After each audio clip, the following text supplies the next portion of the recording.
جو لوگ کہتے ہیں حضور کو علم غیب نہیں تھا اور جو کہتے ہیں تھا، بدقسمتی سے دونوں نے ڈیفینیشن علیحدہ کر لی۔ جو ڈیفینیشن نفی کرنے والوں نے کی ہے اس کی وجہ سے، اس کے اعتبار سے واقعتاً نہیں تھا۔ انہوں نے ڈیفینیشن یہ کی ہے، تعریف یہ کی ہے، وہ علم جو خود حاصل ہو جائے، اللہ کا عطا کردہ علم جو ہے وہ کہتے وہ غیب نہیں ہے۔ تو وہ بھی مانتے ہیں کہ ہر علم جو حضور کو حاصل ہے وہ اللہ کا عطا کردہ۔ میں سائی والی میں یہ سارے مرحلے میں نے طے کیے نا اپنے زمانہ طالب علمی میں۔ مولانا منظور احمد شاہ صاحب ہیں سائی وال میں ایک، میں ان کے پاس حاضر ہوا۔ میں نے کہا جی یہ مسئلہ کیا ہے علم غیب کا، مجھے ذرا سمجھائیں۔ انہوں نے ایک کتاب اپنی نکالی کہ دیکھیے صاحب، ہم حضور کے علم کے بارے میں یہ باتیں مانتے ہیں۔ حضور کا علم حادث ہے، قدیم نہیں ہے۔ حضور کا علم محدود ہے، لا محدود نہیں ہے۔ حضور کا علم عطا کردہ ہے، ذاتی نہیں ہے۔ میں نے کہا یہ تین باتیں اگر آپ مان لیں تو میرا تو جھگڑا کوئی نہیں آپ سے۔ ہوتا کیا ہے جب آئیں گے وعظ میں، خطابت میں، تو عالم ما کان وما یکون، اب الفاظ وہ استعمال کر جائیں گے۔ ایک واعظ ہے، عام مقرر ہے، واہ واہ ہوتی ہی نہیں، نعرے لگتے ہی نہیں، محفل میں گرمی آتی نہیں جب تک کہ ایسے مبالغے نہ کریں۔ لیکن وہ چیز لکھی ہوئی ان کے ہاں ہے کہ حضور کا علم حادث ہے، قدیم نہیں ہے۔ حضور کا علم محدود ہے، لا محدود نہیں ہے۔ حضور کا علم عطائی ہے، ذاتی نہیں ہے۔ ان تینوں چیزوں کے بعد کوئی بڑے سے بڑا وہابی اور بڑے سے بڑا اہل حدیث بھی انکار نہیں کرتا۔ باقی یہ بات جان لیجئے کہ غیب اور حضور یا شہادہ یہ در حقیقت عام انسانوں کے اعتبار سے الفاظ استعمال ہوئے۔ جب قرآن میں کہا جاتا عالم الغیب والشہادہ، اللہ غیب اور جو ظاہر ہے یا موجود ہے سب کا جاننے والا ہے، تو مجھے بتائیے اللہ کے لیے کوئی غیب ہے؟ اللہ کے لیے کوئی شے غیب ہے؟ تو کیوں کہا جا رہا ہے عالم الغیب والشہادہ؟ وہ ہمارے اعتبار سے کہا جا رہا ہے۔ جو تمہارے لیے غیب ہے اللہ اس کو بھی جانتا ہے، اور جو تمہارے سامنے اللہ اسے بھی جانتا ہے۔ اللہ کے لیے تو کل شہادہ ہے، کسی شے کا لا یعزب عنہ مثقال ذرۃ فی السماوات والارض، آسمانوں اور زمین کا ایک ذرہ بھی اس سے غائب نہیں ہوتا۔ غیب کا وجود کیا اللہ کے لیے؟ تو یہ الفاظ مستعمل ہیں ریلیٹو، ہمارے اعتبار سے، اور ہمارے اعتبار سے جو شے غیب ہے اس میں سے ایک حصہ اللہ دیتا ہے نبی کو، تبھی تو نبی بنا۔ فرشتے کو دیکھا، فرشتہ ہمارے لیے غیب ہے۔ جنت دکھائی کہ نہیں دکھائی، ہمارے لیے غیب ہے کہ نہیں ہے۔ دوزخ کا مشاہدہ کرایا کہ نہیں کرایا، ہمارے لیے وہ غیب ہے کہ نہیں ہے۔ جو چیزیں ہمارے لیے غیب ہیں انہی کے پردے اللہ کچھ اٹھاتا ہے، کل غیب نہیں۔ کل غیب کا علم ہو جائے گا تو وہ شرک ہو جائے گا۔ کل کا لفظ جہاں آیا شرک ہوا۔ جب آپ کہہ رہے ہیں محدود ہے، لا محدود نہیں ہے، تو کل کا لفظ استعمال نہیں کر سکتے۔ لیکن غیب میں سے کچھ علم دیا گیا تبھی تو نبی بنا، ورنہ میرے اور نبی میں فرق کیا ہوا پھر؟ البتہ یہ کہ وہ غیب کا علم ہو یا حاضر کا علم ہو، سائنٹیفک نالج ہو یا وحی کا علم ہو، کوئی بھی علم ہو، آیت الکرسی کے الفاظ نوٹ کیجئے، یعلم ما فی السماوات وما فی الارض، وہ جانتا ہے، ولا یحیطون بشیء من علمہ الا بما شاء، مخلوق میں سے کوئی بھی اس کے علم میں سے احاطہ نہیں کر سکتا مگر جتنا وہ چاہے۔ اب یہ بات علیحدہ ہے کہ ہم کون ہے طے کرنے والے کہ ناپیں بیٹھ کر کہ اللہ نے ابراہیم کو کتنا علم دیا، ہم ناپ سکتے ہیں؟ عیسیٰ کو کتنا دیا ہم جان سکتے ہیں؟ تو ابراہیم کا، موسیٰ کا، عیسیٰ کا نہیں ناپ سکتے تو محمد رسول اللہ کا کہاں ناپیں گے؟ یہ پاگل پن ہے، یہ ہے جو غلطی ہوتی ہے۔ ہم کون ہے طے کرنے والے؟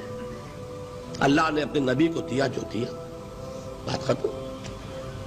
کل نہیں کہیں گے، کل کہا شرک ہو جائے گا، ذاتی کہا شرک ہو جائے گا۔ عطائی ہے، جو دیا اللہ نے دیا، اور کل نہیں دیا، جتنا چاہا دیا، ہے حادث، قدیم نہیں، تینوں چیزوں مان لیجئے تو شرک کا کوئی شائبہ نہیں۔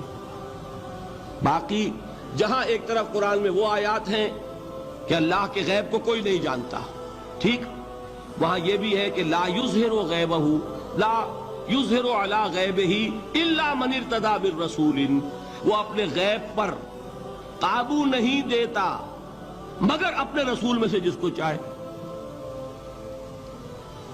یہ دونوں آیتیں قرآن کی ہے کہ نہیں؟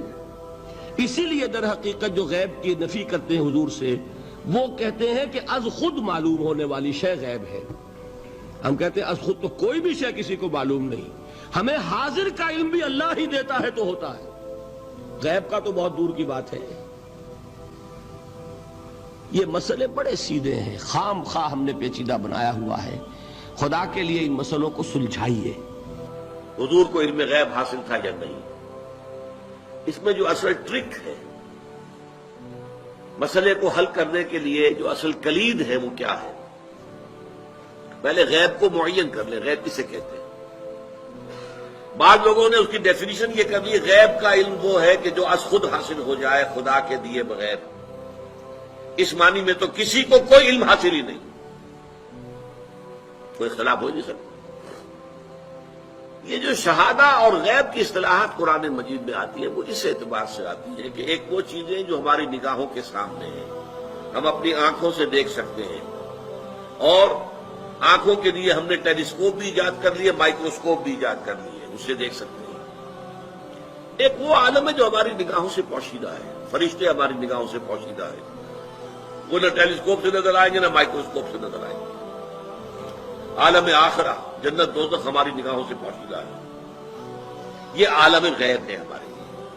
اللہ تعالیٰ غیب اور حاضر دونوں کا جاننے والا ہے، حالانکہ اللہ کے لیے غیب ہے ہی نہیں۔ آپ سوچیے، اللہ کے لیے تو آنے واحد میں ہر شے اس کی نگاہوں کے سامنے بیک وقت موجود ہے، اس کے لیے غیب نہیں ہے۔ جب قرآن کہتا ہے عالم الغیب والشہادہ، وہ ہمارے اعتبار سے جو چیز ہمارے لیے غیب ہے وہ اللہ کے علم میں ہے، اور جو چیز ہمارے لیے شہادہ وہ تو اللہ کے علم میں ہے ہی ہے۔ اس حوالے سے سمجھ لیجئے نبی تو ہو ہی نہیں سکتا جسے کچھ نہ کچھ علم غیب نہ دیا جائے۔ اگر نبی کا علم بھی وہی ہو جو ہمارا ہے تو پھر ہمارا ان کا فرق کیا ہوا؟ نبی نے فرشتے کو دیکھا ہے، نبی کو جنت اور دوزخ کی سیر کرائی گئی ہے، ملکوت السماوات والارض حضرت ابراہیم کو دکھائے گئے ہیں، کذالک نری ابراہیم ملکوت السماوات والارض۔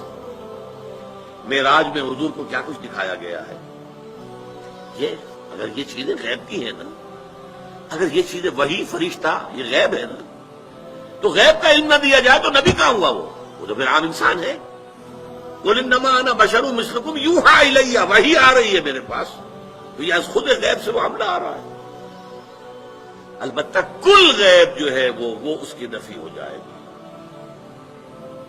کل غیب نہیں۔ چنانچہ یہ میں نے باقاعدہ ایک بریلوی عالم دین سے گفتگو کی تھی، ابھی میں طالب علم تھا، میڈیکل کالج میں پڑھ رہا تھا، تو انہوں نے جا کے اپنی کتابیں مجھے دکھائیں کہ دیکھیے ہم مانتے ہیں حضور کا علم، حضور کا علم ذاتی نہیں عطائی ہے، نمبر ایک۔